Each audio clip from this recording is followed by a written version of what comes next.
By now, you're familiar with the sights of devastation from Puerto Rico after Hurricane Maria. What you may not know is just how bad things were for the U.S. territory before the storm hit. It's a story of corruption and waste, and Puerto Rican officials say a lesson for all of us. Alberto Martinez was born and raised in Puerto Rico. He recorded these pictures after Hurricane Maria. Puerto Rico was already suffering a financial crisis. Now it's been wrecked by Hurricane Maria.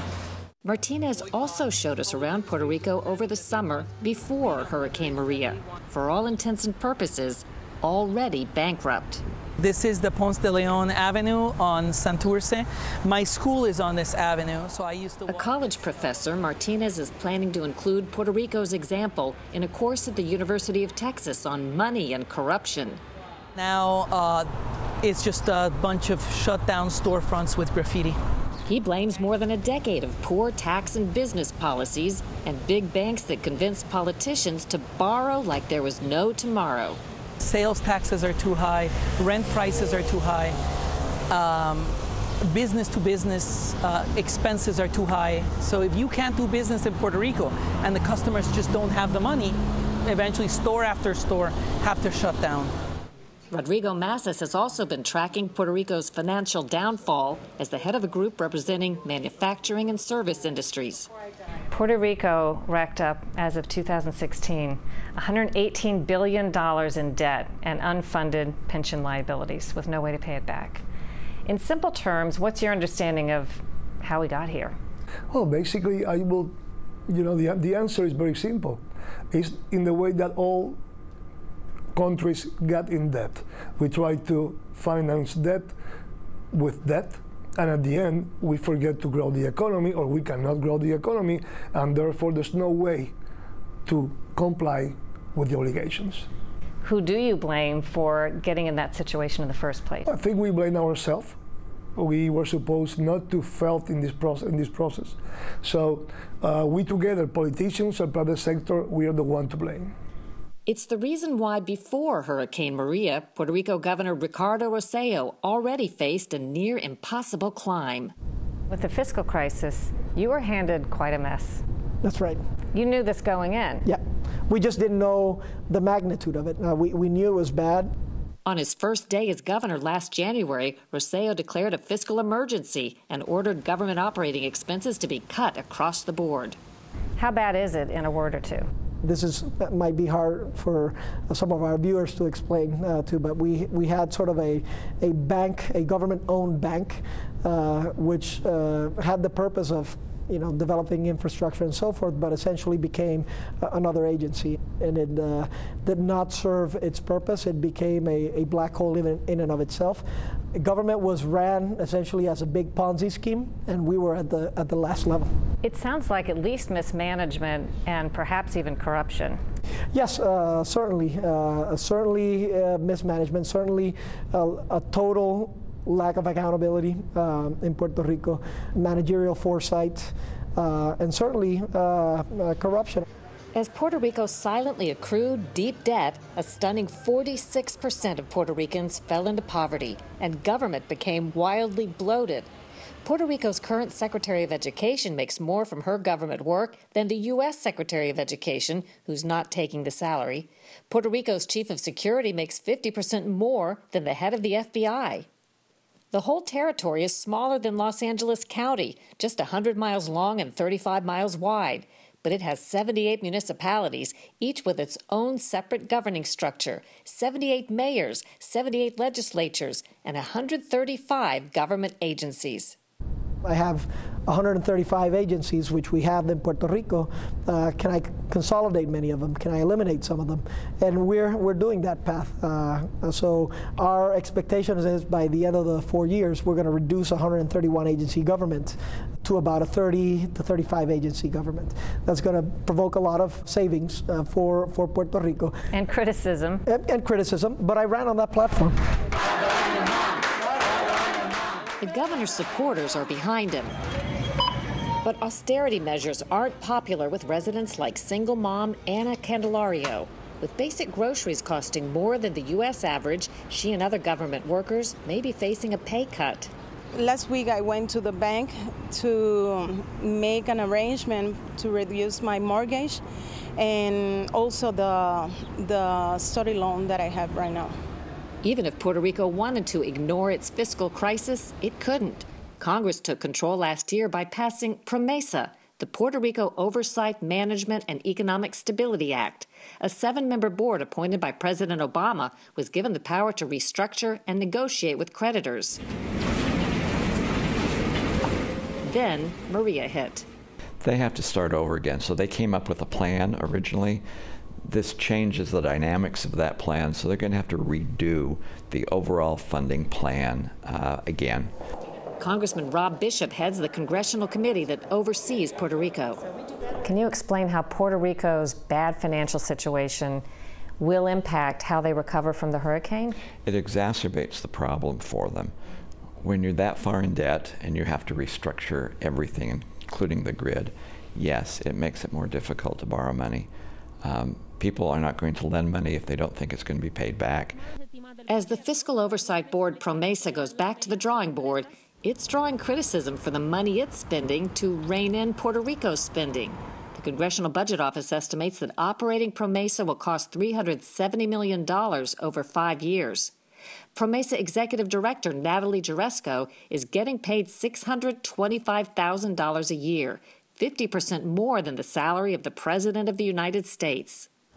It's one reason PROMESA has stoked long-standing resentment of U.S. domain over Puerto Rico. This sign right here, no white person, no rich person represents us. Go to hell, the Fiscal Control Board and the gringo government, that is the American government. The head of the fiscal board is making $625,000 a year, which is roughly 50% more than the President of the United States. What do you think of those criticisms that they have about the cost of this? That's one of the things we will be looking at in oversight hearings as time goes on there. This is not an easy process.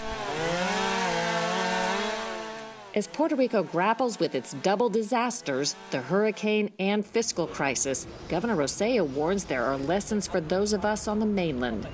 There needs to be a continuous question asked on any country, the United States or on any country, of if I continue this rate of debt or fiscal liabilities, where am I going to end up in 10 years? What is that going to have in terms of the impact to services we can give our communities and our citizens? What's that going to do to healthcare, for example, or education?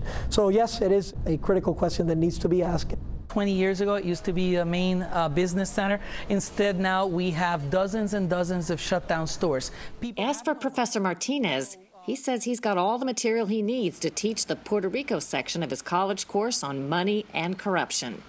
The synopsis would be, Puerto Rico allowed itself to be hoodwinked by big bankers into creating debt it could never possibly pay. There were no consequences for the politicians, and there still are no consequences. Instead, they're filthy rich, and this is happening in many other places throughout the states. Jaresco, the head of the fiscal board appointed to guide Puerto Rico, was busy on the job and not available for an interview. As for her $625,000 salary, a spokesman told us her success in her former job as finance minister of Ukraine qualifies her to lead Puerto Rico's long road to recovery in its, quote, long-running financial crisis of staggering complexity. Hit by 2 hurricanes, the U.S. territory of Puerto Rico will be rebuilding for a long time. That's on top of another natural disaster of sorts you probably remember hearing a lot about, the mosquito-carried Zika virus. Puerto Rico was considered ground zero for what some predicted would be a humanitarian crisis, sickening as many as 1 in 5 residents there. Today, we investigate what really happened, and was the hype really just a money grab? Before this season's hurricanes, Puerto Rico's unspoiled beaches and Caribbean crystal blue waters were drawing 4 million vacationers a year, including 1.5 million cruise ship passengers. But last year, a different sort of visitor threatened the $8 billion a year tourism industry, the mosquito-spread Zika virus. Projections were dire. In July of last year, CDC Director Dr. Thomas Frieden called Puerto Rico's Zika epidemic horrifying. He warned it could affect 10,000 pregnant Puerto Rican women in 2016 alone, causing catastrophic birth defects in hundreds of babies. Fortunately, that's not what happened. We may only have had something between 30 and 40 cases of Zika-related illnesses. What we have had to do to detect those cases and manage them has really taxed our health services. Dr. Alberto de la Vega leads the unit at the University of Puerto Rico School of Medicine that's dealing with the most Zika-related pregnancies. In our experience, we have had a 2% incidence of anomalies related to Zika in patients who had been pregnant. The vast majority of people who get Zika have no symptoms at all. In Dr. de la Vega's unit, 98% of babies born to women infected while pregnant were born healthy. But when there are brain deformities, like in this little one, they're extremely serious, just not nearly as frequent as CDC feared. And that's not the only prediction that missed the mark. Morning. Buenos días. ¿Cómo están? Rick Newman owns the Verdanza Hotel in San Juan. In the original estimate, CDC claimed that there would be 700,000 people affected by the Zika in Puerto Rico, and that's really what created the initial panic. That's pretty scary. That is a scary number, to the point where it actually became sort of a farce in terms of the fact that it was an unbelievable number when you consider we just have 3.5 million. It's almost a very high percentage of our population. He says the CDC estimates led to panic.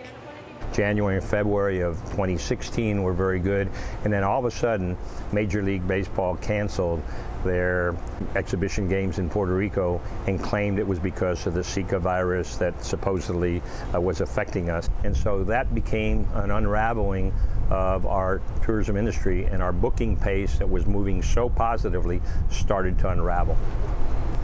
I think CDC predicted something like 700,000 supposedly serious cases in an epidemic here. Did that materialize? No, not at all. When we met with Puerto Rico Governor Ricardo Rosselló, who was elected last November, he gave a shocking take on the Zika hype. If we were to have a humanitarian crisis, I'd be the first one to be arguing about that. So the reality is that narrative was certainly overblown. Rosselló told us that narrative had something to do with the serious fiscal crisis Puerto Rico has been fighting in recent years. Some saw Zika, he says, as a way to get precious funds from U.S. taxpayers. If that was the goal, it worked. Of $1.6 billion tax dollars the U.S. devoted to the Zika fight, the CDC says more than $47 million was sent to Puerto Rico. I think it was a narrative that was trying to build up so that we can get some, some funding, additional funding for Puerto Rico. The reality is, I think it was came back to bite us, because if you establish that narrative, you lost tourism. We lost a bulk of tourism. In all, it's estimated Puerto Rico lost $100 million in hotel room revenue in 2016 due to the Zika scare. Another $100 million when you factor in lost food, beverage, and excursions. Rodrigo Massas leads a nonprofit association of Puerto Rico's manufacturers and service industries. I personally don't know anyone with Zika, and I don't know anyone who knows somebody with Zika. So I would believe that the propaganda was extremely damaged and create hundreds of millions of dollars of loss last year. Taxi driver Josue de Diego is one of the many who felt the pain. If you have a bad economy, then you create a crisis that affects the only thing that's working on the island, so it's not very intelligent. CDC declined our request for an on-camera interview to talk about why its projections were so far off and other Zika-related issues. An agency spokesman issued a statement saying, in part, mosquito-borne disease outbreaks are difficult to predict, and it is too soon to assess the final accuracy of the modeling estimates for Puerto Rico or the effectiveness of prevention efforts. Just this past spring, Puerto Rico declared its Zika crisis over. CDC and some U.S. doctors are still warning pregnant women to stay away. We're here for my brother-in-law's wedding, and my wife and my sister-in-law did not travel here because they're both trying to get pregnant, and we're fearful of the Zika virus.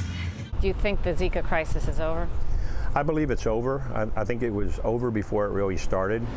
We have talked to those in the tourism industry and just ordinary people who feel like this whole thing was really overblown. It wasn't overblown. I can show you patients whose kids were born with Zika, and they'll have to live with that forever. And to them, this was underblown. Puerto Rico did not provide an accounting when we asked of how it spent the Zika millions provided by U.S. taxpayers.